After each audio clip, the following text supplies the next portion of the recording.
الاهلي وحش بس إيه؟ بيكسب. طيب الاهلي من اول الدوري وحش جدا بس بيكسب. تمام. واخد بالك يعني انا الماتشين وما هو المطلوب اثباته. بص ما حدش هيقدر يعيب عليه دلوقتي طالما بتكسب خلاص، انما لو ما بتكسبش اقف.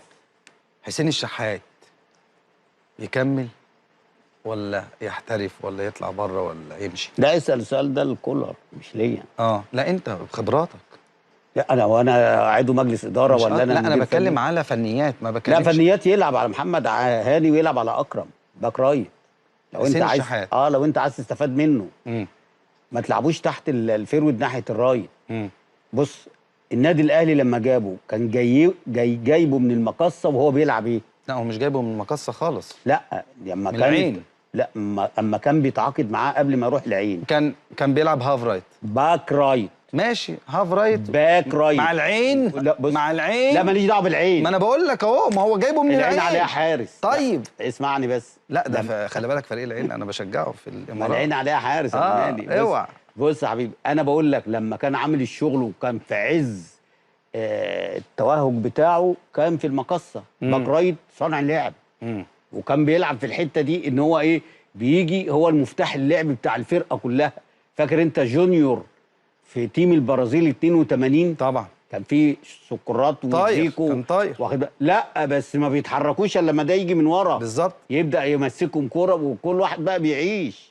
فكان نفس الكلام كان حسين الشحات يكمل. انا لو من الراجل استفيد منه وانا قلت قبل كده الكلام ده في المنتخب كمان كان بعد تألق كريم فؤاد. لا ما كريم فؤاد خلاص بقى في الحته اللي قدام. انت دلوقتي بتلعب اكرم حطه في نص الملعب يلعب على اي حد حاليا. انما باك رايت دي عايزه اللي بيرقص ويعدي ويعمل كروس. اكرم يلعب على ديانج حاليا. يلعب على اي حد. يلعب على ديانج. انا بقول لك بص اصل ديانج مش هيعيش لك. ديانج مش هيعيش لك. ديانج ممكن في يناير تلاقيه مشي. لا وتستفيد منه. ما انت مشي ما انت هتستفاد. فانت دلوقتي يبقى انت لما ديانج يمشي انت عندك البديل واللي احسن منه كمان. يعني انا شايف ان اكرم في حته يا جدع ارجع للماتشات بتاعه طوكيو. طيب هطلع فاصل لكن عندي سؤال محيرني. ميسي اللي جه من سيراميكا الى الان ما دخلش ال 18 في النادي الاهلي. ما دي مشكله كولر. هو على فكره شكله ما بيحبش اللعيبه الموهوبه. يعني ايوه ليه ما محمد محمود وزياد طارق وادي ميسي واخد بالك وحسين الشحات يعني ومجدي قفشه مش كل دولت عندهم حلول.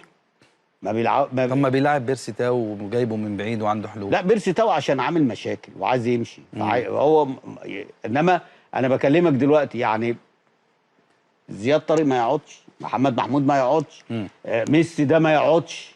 ده ميسي ده هيبقى امل مصر مش الاهلي بس. ده لعيب كويس، لعيب كويس جدا واخد بالك. امال انت النادي اهلي جبته ليه؟ يعني انت كنادي اهلي جبت ناشئ ودفعت فيه المبلغ ده ليه؟ عشان استفاد منه، عشان يجي يعمل لي 9 مليون.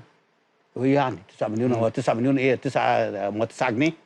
ده 9 مليون في ناشئ وبيقول لسه يا هادي واخد بالك. انما المشكله دلوقتي ان هو لو انت حطيته في وسط الناس دي لا كورته اعلى من الناس اللي بتلعب. طيب ماشي. الحيره راحت. نطلع فاصل. خلاص كده ما احترتش. ايه؟ الحيره راحت. لا يعني ده تسال فيها الراجل. كلامك ما اقدرش اتكلم بالذات في اللعيبه المهاريه وانت موجود. يعني اللعيبه المهاريه ما هو ميسي ما اقدرش اعلق وانت موجود. دي كولر ما بيستفادش منها. يعني حتى كمان بيتدرب مع الشباب كمان، يا ريت بيتدرب مع الفريق. ما انا بقول لك ده طب انت شايفه ايه يعني؟ يعني انا بقول لكولر ده انت شايفه ايه؟ طب والنادي الاهلي طالما الاهلي جابه يبقى لعيب كويس جدا. يعني طالما الاهلي حط عينه عليه وحط قصاده احمد ياسر ريان وبيكهام وشكري يعني 3 لعيبه 3 لعيبه مع المهاجم اللي جابه شادي حسين. يعني هو شادي حسين وميسي قدام ال3 لعيبه دول وفلوس يعني وفلوس يعني لا يعني لعيب مش قليل بالظبط وعندهم ثقه في امكانياته. وخلي بالك طالما ان انت جيت النادي الاهلي وهم شاوروا عليك اعرف ان انت لعيب كويس. تمام. ناخد